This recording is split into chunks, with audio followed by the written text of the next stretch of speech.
বিশ্বনবী ইন্তেকাল করবেন, রুহু বের হয়ে যাচ্ছে, দুই তিনটা শব্দ বললেন, এর মধ্যে একটা ছিল সালাত। আর সালাত উম্মতেরা নামাজ, নামাজ নামাজ ছেড়ে দিও না, আমা মালাকাত ঈমানুহুম।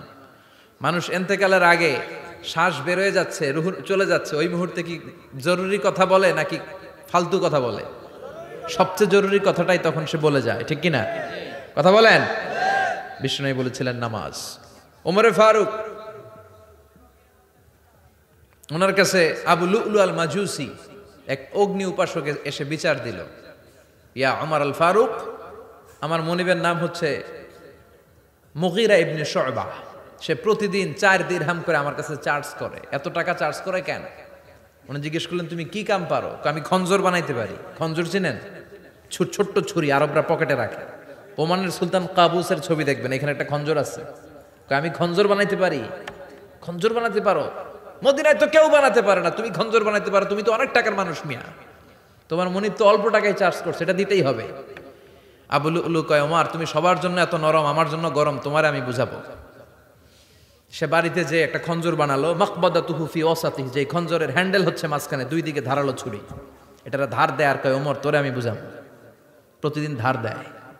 সাইয়েদনা ওমরে ফারুক মসজিদে নববীর ইমাম, ওয়াকানু ইউসাল্লুনা বিগালাস, তখন ওনারা অন্ধকারে নামাজ পড়তেন আউয়াল ওয়াক্তে। আমরা তো দেরি করে পড়ি, সুন্নাহ অনুযায়ী আগে আগে পড়া ভালো। আপনি মসজিদুল হারামে গেলে দেখবেন যে কত আগে ফজর পড়ে, ফজরের 1-1.5 ঘন্টা পরে সূর্য ওঠে, ঠিক কিনা? তো সে একবার ছদ্মবেশে ফজরের সময় প্রথম কাতারে যে হাজির, আসলে কিন্তু মাজুসি, সূর্যের পূজা করে। খঞ্জরটা নিয়ে এসে দাঁড়ালেন। ওমরে ফারুক ফজরের সময় ঢুকলেন, বললেন আকিমিস সালাহ, একামত দাও। একামত দেয়া হলো। ওমরে ফারুক আল্লাহু আকবার বলে অন্ধকারে ফজরের সালাত শুরু করলেন। প্রথম রাকাত যখন পড়ে ফেললেন, রুকুতে যাবে, ইন দ্য মিন টাইম সে খঞ্জর বের করে ওমরে ফারুককে 3টা স্টেবিং করেছে। একটা নাভিতে, নাভিতে মারার সাথে সাথে নাভিটা কেটে গেল। আর একটা এই পাশে পাজরে, আর একটা পেটের মাঝখানে, পেটও কেটে গেল। ওমরে ফারুক বললেন কাতালানি আল কালব, এক কুকুর আমারে মেরে ফেলেছে। ওমরে ফারুককে পিছনে নিয়ে যাওয়া হলো। আব্দুর রহমান ইবনে আউফকে টেনে ইমামতির জায়গায় নেওয়া হলো। আর সে কাতারের মাঝখান দিয়ে খঞ্জর ঘুরাতে ঘুরাতে আগাতে লাগলো। ওর খঞ্জরের আঘাতে 7 থেকে 8 জন সাহাবী স্পট ডেথ, জায়গায় শেষ। ওমরে ফারুক বেহুশ, বেহুশ ওমরে ফারুক। ওনার মুখে দুধ দেয়, দুধ ওই নাভি দিয়ে বের হয়ে যায়। নাভিজ দেয়, নাভিজ পেট দিয়ে বের হয়ে যায়। রাষ্ট্রীয় চিকিৎসকরা বুঝতে পারলো উনি আর বাঁচবে না, বেহুশ। সবাই দাঁড়িয়ে আছে। কি হয় আমাদের আমিরুল মুমিনিনের? 10টি বছর তিনি অর্ধ পৃথিবীর শাসন করেছেন। উনার ভয়ে বাঘে মহিষে এক ঘাটে পানি খেত। হুশ ফেরার পরে ওমরে ফারুক বলেন, আমারে মারছে কে? আমার কি অবস্থা, বাঁচবো কিনা? আমার ছেলে আব্দুল্লাহ কোথায়? আব্দুর রহমান কোথায়? আমার বিবিরা কোথায়? কত সম্পদ আমার আছে, কোথায় গেলে ভালো চিকিৎসা পাওয়া যাবে? কিচ্ছু সে বলে না। হুশ ফিরার পরে ওমরে ফারুকের প্রথম প্রশ্নটা ছিল আসল্লান্নাস, আসল্লান্নাস, আমার দায়িত্বে, আমার নেতৃত্বে যে ফজরের একটা নামাজ শুরু হয়েছিল, এটা কি ঠিক মতো শেষ হয়েছিল?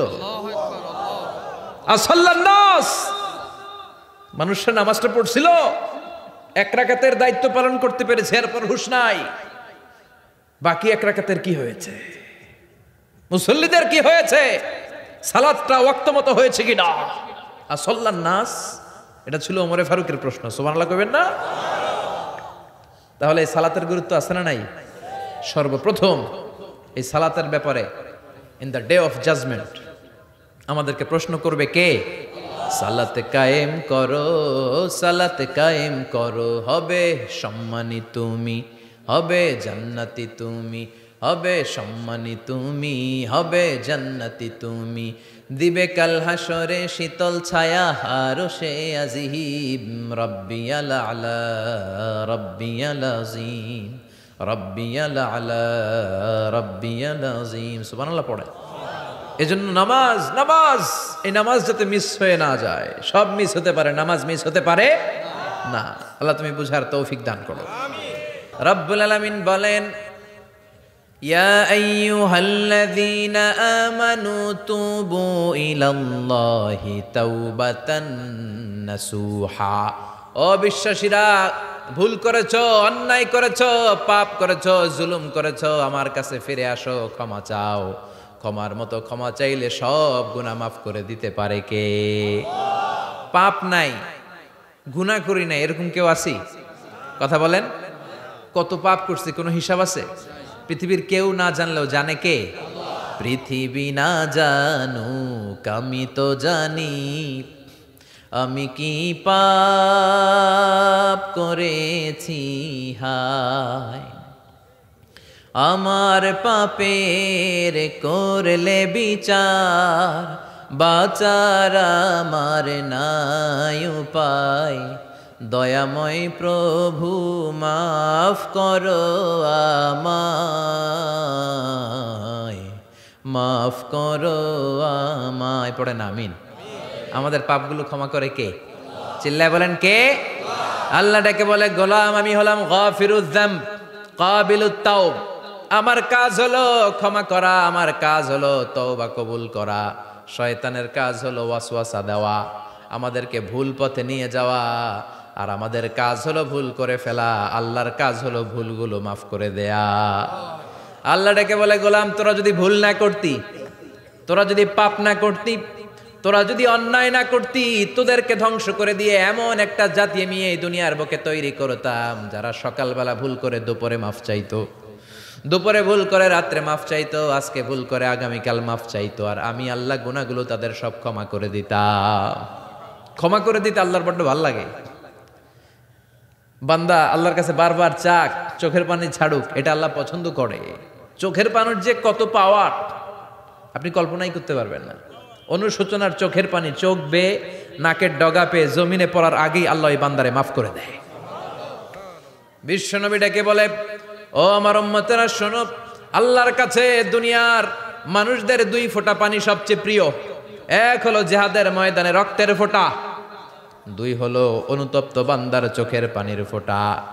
কত ভুল আপনি করেছেন, কত অন্যায় আপনি করেছেন, কত পাপ আপনার হয়েছে, কত মিথ্যা আপনি বলেছেন, কয় ওয়াক্ত নামাজ ছেড়েছেন, কয় লাখ টাকা ঘুষ খেয়েছেন, কত যৌতুক আপনি খেয়েছেন, কত মিথ্যা আপনি বলেছেন। আপনার পাপ যত বড় হোক, যত বিশাল হোক, যত বেশি হোক, আল্লাহর দয়ার পরিসীমা তার চাইতেও বড়। আপনার পাপ, আপনার অন্যায়, আপনার জুলুমগুলো যদি হয় খালের পানির সমান, বিলের পানির সমান, আল্লাহর দয়া সাগরের পানির সমান। আপনার পাপ যদি হয় সাগরের পানির সমান, আল্লাহর দয়া মহাসাগরের পানির সমান। আপনার পাপ আর অন্যায় যদি হয় পাহাড়ের সমান, আল্লাহর দয়া আকাশের সমান। আপনার পাপ যদি হয় আকাশের সমান, আল্লাহর দয়া আরশের সমান। এজন্য আল্লাহ বললেন, ইয়া আইয়ুহাল্লাযীনা আমানু তুবু ইলাল্লাহি তাওবাতান নাসুহা। ও আমার গোলাম, তুই তোর নিজেরে যত বেশি ভালোবাসিস তার চেয়েও আমি তোরে বেশি ভালোবাসি। তোর বাবা মা তোরে যত বেশি ভালোবাসে তার চেয়েও আমাদেরকে বেশি ভালোবাসে কে? আল্লাহ বললেন, ভালোবাসারে তৈরি করার পরে আমি 100 টুকরা করলাম। চিল্লায় বলেন কয় টুকরা? 99 টুকরা ভালোবাসা আমি আল্লাহ নিজের মধ্যে রেখে দিলাম। 1 টুকরা ভালোবাসা গোটা বিশ্বের সবার মধ্যে আমি ভাগ করে দিলাম। 1 টুকরা ভালোবাসা পেয়ে আমাদের অবস্থা দেখছেন? আল্লাহ যদি 1 টুকরা না দিয়ে আমাকে 30 টুকরা দিত, কথা কন, 1 টুকরা না দিয়ে 80 টুকরা দিলে কি হইতো? কথা কয় না। 14 ফেব্রুয়ারি কবে? আজকে কত ফেব্রুয়ারি? আর কয়দিন? কথা কন। বিশ্ব ভালোবাসা, বিশ্ব নির্লজ্জ দিবস, বিশ্ব বেহায়াপনার দিবস, বিশ্ব অশ্লীলতার দিবস, নারীদের গণভাবে ধর্ষিত হবার দিবস। এই দিবসের সাথে মুসলমানদের কোনো সম্পর্ক? বাবা যারা এসেছেন সাবধান, ওই দিন মেয়েদেরকে ঘর থেকে বের হতে দেওয়া যাবে না। ভাই যারা এসেছো বোনদেরকে সামনে রাখো, ওই দিন ঘর থেকে বের হতে দেওয়া যাবে না। যেই মাদের বোনদের কানে আমার মাইকের আওয়াজ যায়, খবরদার, ওই দিনটা যেন কোরআন তেলাওয়াত আর আল্লাহর জিকির করতে করতে কাটে, তা না হলে সব শেষ। ওই দিন যারাই উল্টাপাল্টা করবে, ওই মেয়েগুলো ওদের বদ হজম হবে, হজম করতে পারবে না, কয়দিন পরে বমি বমি ভাব হবে। কথা কন, কথা কন। এজন্য খবরদার, কোন মুসলমান ঘরের মেয়ে, কোন মুসলমান ঘরের ছেলে 14ই ফেব্রুয়ারি এই ওয়ার্ল্ড ভ্যালেন্টাইন দিবস পালন করতে পারে। এগুলোর সাথে আমাদের সম্পর্ক নাই। যাদের মধ্যে কোনো ভালোবাসা নাই, মিল মোহাব্বত নাই, তারা বছরে একটা দিন দেখানোর জন্য পালন করে। আমাদের সারা বছরই তো ভালোবাসা। কথা কন। রাসূল আমার ভালোবাসা, রাসূল আমার আলো আশা, রাসূল আমার প্রেম বিরহের মূল আলোচনা, রাসূল আমার কাজে কর্মের অনুপ্রেরণা। ঠিক কিনা? আমার নবীর জন্য আমার ভালোবাসা আছে না নাই? আমার রবের জন্য আমার ভালোবাসা আছে না নাই? আমার মা বাবার জন্য ভালোবাসা আছে না নাই? সবার জন্য সবার ভালোবাসা আছে না নাই? আমগো দিবস লাগবো কেন? আজকেও তো আমগো ভালোবাসা দিবস। কথা কন। যদিও এখন দিবস না, রজনী। আজকে তো আমাদের চান্দোলাতে ভালোবাসা রজনী। কথা কন। প্রতি মুহূর্তে আমাদের ভালোবাসা, এজন্য আমাদের ডেট পালন করা লাগে না। আমরা সব সময় সবারই ভালোবাসি। চিল্লায় বলেন ঠিক কিনা? এজন্য আল্লাহ ডেকে বললেন, গোলাম আমি যে তোদের কত ভালোবাসি তোর ধারণা নাই। চোখের পানি ছাড়, গুনার কথা স্মরণ কর, তওবা কর। তওবার মতো তওবা করলে সব গুনাহ মাফ করে দিতে পারে কে? আল্লাহ। বিশ্বনবী বলে আমার কোনো গুনাহ নাই, তারপরেও প্রতিদিন 70 বারেরও বেশি আমি তওবা করি। আল্লাহে ইন্নী আস্তাগফিরুল্লাহ ওয়া আতুবু ইলাইহি আকসার মিন 70 মাররা। Could you imagine that? কল্পনা করছেন কোনদিন যে নবীর গুনাহ নাই, ওই নবী তওবা পড়ে প্রতিদিন 70 বার, আকসার 70 বারেরও বেশি। আমার পড়া দরকার কয়বার? আপনার পড়া দরকার কয়বার? বিশ্বনবী 70 বারের বেশি বললে আমাদের পড়া দরকার কয়বার? আর আমরা প্রতিদিন পড়ি কয়বার? কথা কন।